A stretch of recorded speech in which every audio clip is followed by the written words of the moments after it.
साथियों नमस्कार। मैं राम प्रताप सिंह कुशवाहा, रिटायर्ड पुलिस वाला। देखिए, कुछ सप्ताह पहले जब मैंने आरूसी हेमराज हत्याकांड नोएडा के ऊपर एक एपिसोड बनाया था तो मैंने कहा था कि विवेचना इन्वेस्टिगेशन दुनिया का सबसे श्रेष्ठतम कार्य है। और आज आप एक घटना से ये समझेंगे कि मनुष्य बली नहीं होत है, समय होत बलवान। भीलन लूटी गोपिका वेई अर्जुन वेई मार। आज जो प्रसंग है वो टूसा कांड के ऊपर है, जो भोपाल में जिला जज श्रीमती गिरिवाला सिंह जी, पूर्व जिला जज का न्यायिक व्यवस्था में बहुत बड़ा प्रोटोकॉल है, बहुत बड़ा। मतलब सम्मान की दृष्टि से वो जिले के नंबर 1 नागरिक हैं। यद्यपि डीएम साहब को कहा जाता है, लेकिन कानून और विधायी रूप से जिला जज साहब सर्वोपरि होते हैं। दूसरा कारण एक और है कि एक व्यक्ति होके भाई जिला जज भी तो एक व्यक्ति ही है, और एक अपराधी एक व्यक्ति वो भी है, और उसको उम्र कैद और फांसी देने का अधिकार यहीं से प्रारंभ होता है। फिर आगे जितनी भी हाई कोर्ट, सुप्रीम कोर्ट, वो सब उसका रिवीजन करते हैं, लेकिन प्रथम कोर्ट यही है। और आज आप वक्त देखिए कि वो अपनी जांच करवाने के लिए कैसा वक्त है। ईश्वर की माया ईश्वर ही जाने, कभी राजा कभी रंक। 1 मिनट में, एक चुटकी भर में राजा ईश्वर ये माया कर देते हैं। आज ये इत्फाक कहें या दुर्भाग्य कहें कि आज वो अपनी पुत्र वधू की घटना स्थल का निरीक्षण सीबीआई टीम को अपनी निशादेही पर कराने जाएंगी। उनकी बहू का पुतला बनेगा 80 किलो का, और उसका रिक्रेशन होगा। आगे फिर और सुनिए, थोड़ा गंभीरता से सुने। हमारे वीडियो में आपको नए विचार, नए तर्क, नई वैज्ञानिकता और नए साक्ष्यों का दृष्टिकोण मिलेगा। डिक्रेशंस आरूसी हेमराज हत्याकांड में भी सीबीआई की पहली टीम द्वारा किया गया था, लेकिन परिणाम तो न्यायिक दृष्टि से अच्छा नहीं रहा। अब इसमें भी देखिए सीबीआई इस कार्य को कर रही है, आगे परिणाम सभी लोगों को देखना होगा। रिक्रेशन करेगी पूरी टीम के साथ, और हो सकता है कि जज महोदया जो आज मुलजिमा हैं और उनका पुत्र दोनों उससे रिक्रेशन को कराने के लिए जाएं। इसी को कहते हैं वक्त का पहिया, समय का चक्र। जब महाभारत आप देखते हैं तो महाभारत एपिसोड आप देखते हैं तो उसमें एक चक्र चलता रहता है, वही है समय चक्र। इसको अगर ईश्वर ने भी जब भी अवतार लिया, चाहे राम, चाहे कृष्ण जी के रूप में, चाहे राम जी के रूप में, उन्होंने भी नहीं रोका, वो गति है। तो ये भी समय है आज कि देखिए, आज वो पुलिस कस्टडी रिमांड पर हैं, जो कभी पुलिस कस्टडी रिमांड याचना पर दिया करती थी। आज ये स्थिति है। और खैर, ये कानूनी प्रक्रिया है, और इसमें सीबीआई 3D सिस्टम को अपनाएगी। 3D सिस्टम को अब ये एक नई सिस्टम्स है जिसमें सभी चीज़ें आपका शामिल होंगी। ये एक नए इन्वेस्टिगेशंस में नए वो व्यू आते जा रहे हैं। इसको टनल व्यू कहते हैं। टनल व्यू मतलब कोई चीज़ छूटे नहीं, सूक्ष्म से सूक्ष्म। ये तो आज वर्तमान में सीबीआई कर रही है, अच्छी बात है। और इससे जो स्थानीय पुलिस है, पुलिस के अधिकारी हैं, और उनको भी प्रेरणा, मोटिवेशन लेना चाहिए, क्योंकि आज तो माननीय सर्वोच्च न्यायालय ने इसमें संज्ञान ले लिया, लेकिन कितनी हत्याएं रोज़ हो रही हैं भारत में। तो क्या तो इसका मतलब न्याय दिलाने के लिए ही तो सर्वोच्च न्यायालय ने और इसको सो मोटो लिया है। तो क्या जो अन्य मर्डर की विवेचनाएं गलियों में और झोपड़ियों में और सड़कों में, मैदानों में होती हैं, तो क्या उनमें स्थानीय पुलिस न्याय नहीं कर पा रही है? बहुत बड़ा प्रश्न है। माननीय सर्वोच्च न्यायालय जी कहीं फ़र्क तो नहीं किए दे रहा जांच एजेंसियों में? फिर तो हर विषय पर ये प्रश्न उठेगा कि कल के दिन सीबीआई के लिए भी उठेगा, फिर कौन सी एजेंसी आएगी जांच करने? क्योंकि भाई सीबीआई पे उठाई है और उसी हेमराज हत्याकांड में 2 टीम अलग अलग बनी और दोनों ने विरोधाभास होके उस इन्वेस्टिगेशन को किया। देखा जाए तो बहुत बड़ा प्रश्न चिन्ह है। इसीलिए मैं कह रहा हूँ कि आरुषि हेमराज हत्याकांड की शोध होना चाहिए, रिसर्च होना चाहिए। हर जुडिशियल अधिकारी, हर एडवोकेट अधिकारी, हर पुलिस अधिकारी को उसको विशेष रूप से उसकी स्टडी कराना चाहिए। ये पहली आवाज़ उठ रही है, इस आवाज़ को पूरी दुनिया में फैलाइए आप लोग, भारत में।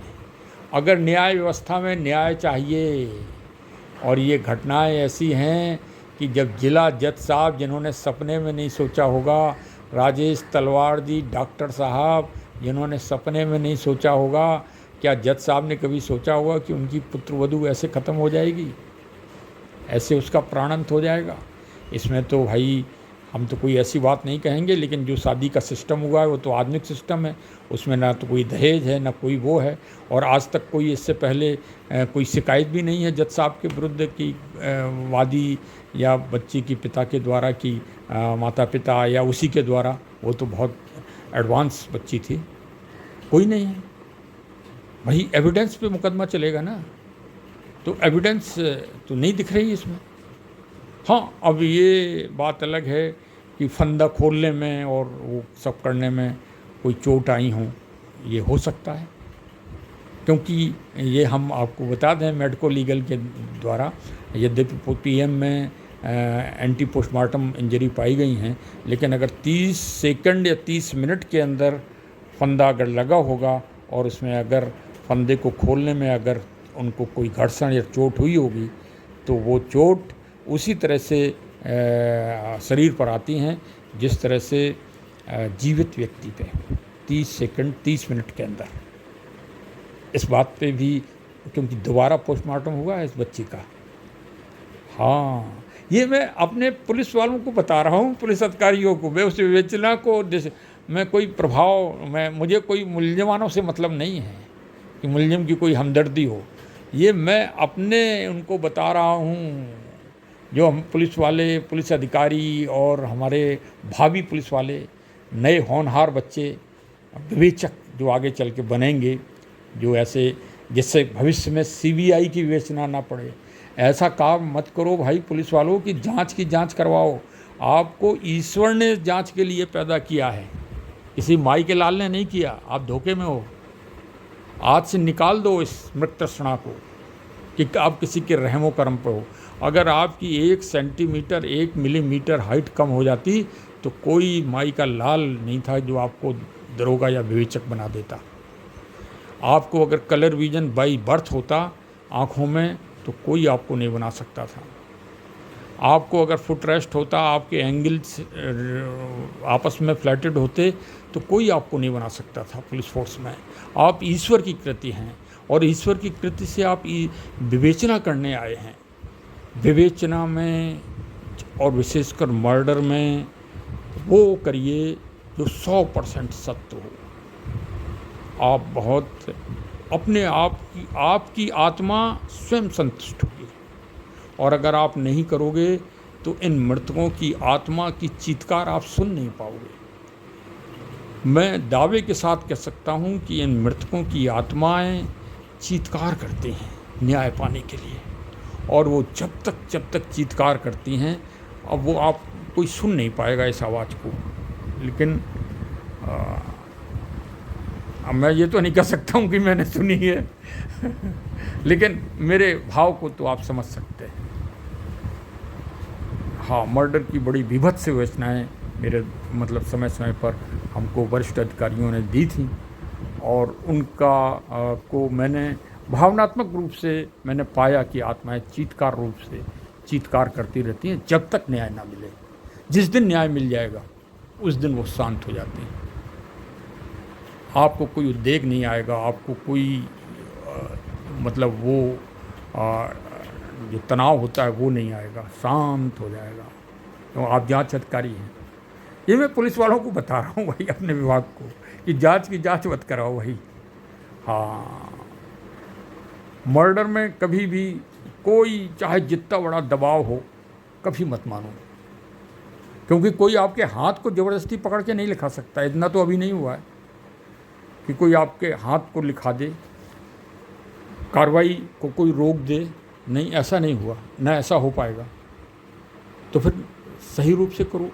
अब जैसे और उसी हेमराज हत्याकांड में डॉक्टर नूपुर तलवार ने कहा कि दरोगा जी आप जाइए, मेरी बच्ची को हेमराज मार गया है और आप उसकी तलाश करिए, आप यहाँ समय बर्बाद मत करिए। और ऊपर वो सीढ़ियों का दरवाजे का ताला अगर पुलिस उस समय तोड़ देती, और जो उसका अधिकार था, जो उसका दायित्व था, जो उसका कर्तव्य था, जो कर्तव्यहीनता की, लापरवाही की, कितनी छीछालेदर हो गई इस योजना की। यदि आपने उसी समय मृतक हेमराज की लाश को देख लिया होता तो एफआईआर डॉक्टर राजेश तलवार दूसरे तथ्यों पर के साथ करते। अच्छा चलिए, डॉक्टर राजेश तलवार ने अपनी बच्ची की हत्या कर दी, हेमराज की भी हत्या कर दी, तो क्या इससे पहले उन्होंने कोई हत्यारे हैं क्या? वो पहले से अपराधी हैं क्या कोई, कि हैबिचुअल अपराधी हैं? वो एक्चुअल हैबिचुअल अपराधी तो नहीं है, वो पकड़ जाते अगर उन्होंने किया होता। भाई नार्को टेस्ट तो उनका भी हुआ, उनका भी पुलिस इन्वेस्टिगेशन हुआ, उनकी भी सीबीआई इन्वेस्टिगेशन हुई।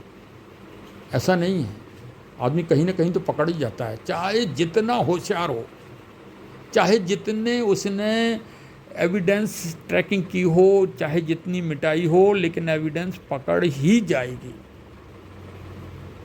ये मेरा अनुभव बोल रहा है। और ऐसा थोड़ी है 6 मुलजिम एक साथ पकड़े जाते हैं और 6 को जब पुलिस अलग अलग बात करती है तो कहीं ना कहीं मामला फंस जाता है नेचुरल वे में। एक की बात दूसरी, दूसरे तीसरे की, चाहे जितनी कर लें वो, हम तो कह रहे घंटों आपस में बैठे रहें, तब भी एविडेंस सही निकल के आ जाती है। तो उसी तरह से हमारा कहने का मतलब ये है कि सीबीआई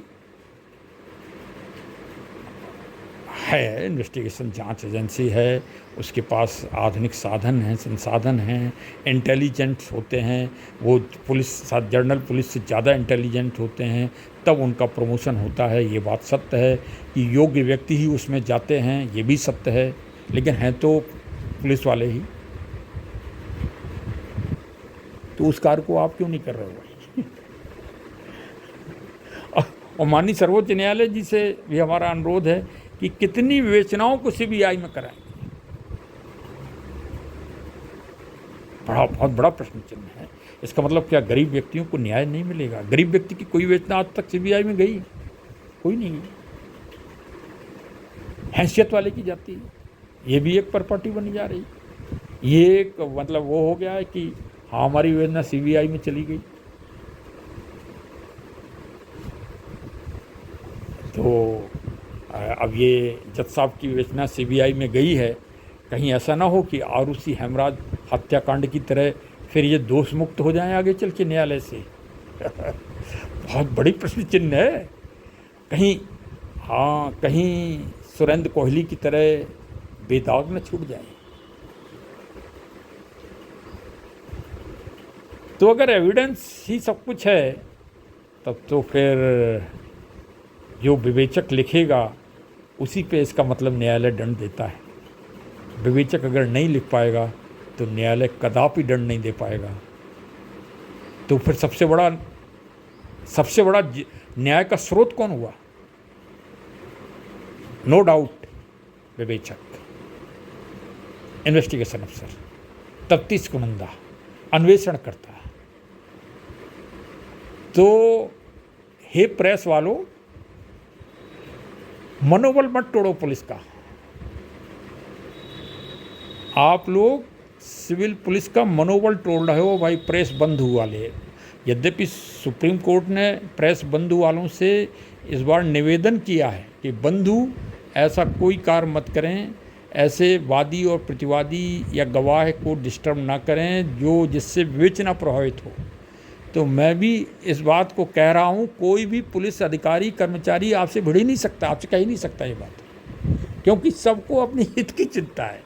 सबको आपसे भिड़ जाएगा, उसका ट्रांसफ़र हो जाएगा, उसको मिसकंडक्ट लग जाएगी, उसको अधिकारियों की नज़र में उतर जाएगा, क्योंकि बड़े बड़े अधिकारी सब आपके चापलूस हैं। प्रेस से कोई नहीं बिगड़ता, और बड़े अधिकारी तो बहुत दब्बू हो गए सच में। जितना बड़ा अधिकारी पुलिस में उतना ही बड़ा दब्बू वर्तमान समय में। हाँ, एक दो अधिकारी ऐसा नहीं कह सकते, सब तो नहीं कह सकते, 360 कान से नहीं है, लेकिन फिर भी हम बहुत कुछ मानते हैं, ये थोड़ा बहुत अनुभव हुआ है पुलिस विभाग में। अच्छा, अब ये भी एक फ़क्र की बात है कि भाई मैं इन्वेस्टिगेशन पुलिस में भी रहा हूँ, और ये आज हमारे पास ये वीडियो भी मैं बना रहा हूँ, और जहाँ तक प्रयास कर रहा हूँ कि सही संबोधन हो, सही शब्द जाएं, इसीलिए धीमे धीमे बोलता हूँ। मैं अपनी वीडियो में थोड़ा सा इस बात का प्रिकॉशन रखता हूँ, उसके लिए क्षमा चाहता हूँ। लोगों का समय लगता है, थोड़ा वीडियो भी बड़ी बन जाती है, तो उसके लिए क्षमा करें, क्योंकि ये महत्वपूर्ण विषय हैं और ये जन जन के विषय हैं। भविष्य में वादी अगर अपने न्याय के हक के लिए लड़ेगा तभी उसे न्याय मिलेगा इस देश में। इसका सबसे बड़ा उदाहरण पूरी दुनिया का मैं आपके सामने रखूँगा, बस आप सुनते रहिए। मैं आपको बताऊँगा एक दिन कि पूरी दुनिया में वादी ने क्या क्या किया है, तब उसे न्याय मिला है, वरना न्याय नहीं मिल सकता। वादी को अपनी विवेचना स्वयं ही करना होगी, अपने हित के लिए, न्याय के हित के लिए। तब आपको माननीय सर्वोच्च न्यायालय से, माननीय उच्च न्यायालय से, पुलिस से, CBI से और सेशन अदालत से, डॉक्टर तलवार साहब आप अपनी बच्ची के वादी हैं, वादी बन के अभी भी आप संघर्ष करिए। और जज साहिबा भी शायद वादी होंगी या नहीं होंगी, मुझे नहीं मालूम, क्योंकि 2 दिन लेट FIR हुई है, तो हो सकता है कि लड़की के माता पिता ने कराई हो। अब ये पुलिस के ऊपर आरोप लग गया है, लेकिन ये तो किसी प्रेस वाले ने या किसी उसने नहीं सोचा, और ना ही पुलिस, वहाँ के पुलिस अधिकारियों ने अपनी सफाई दी कि घटना की आपराधिक FIR वादी के बच्ची के परिवार वालों से ही कराई जाना न्याय संगत था। इस कारण FIR कराने में थोड़ा विलम्ब हुआ, ये पक्ष रखना चाहिए था। ये आरोप लग गया पुलिस के ऊपर, ये आरोप सुप्रीम कोर्ट तक भी पहुंचा कि एक तो जिससे फंदा लगा था तार का वो कब्जे में नहीं लिया 2 दिन तक, एक जो ब्यूटी पार्लर था वहाँ तक पुलिस वाला कोई पूछने नहीं गया, और अब जज साहिबा ने 46 फ़ोन कर लिए, तो इसको प्रेस जो है बड़े उससे उठा रही है, बहुत ही आपराधिक रूप से, कि उनका बहुत बड़ा अपराध है, उन्होंने कॉन्स्पिरेसी की है। ये तो एक जर्नल सी बात है प्रेस वाले बंधुओं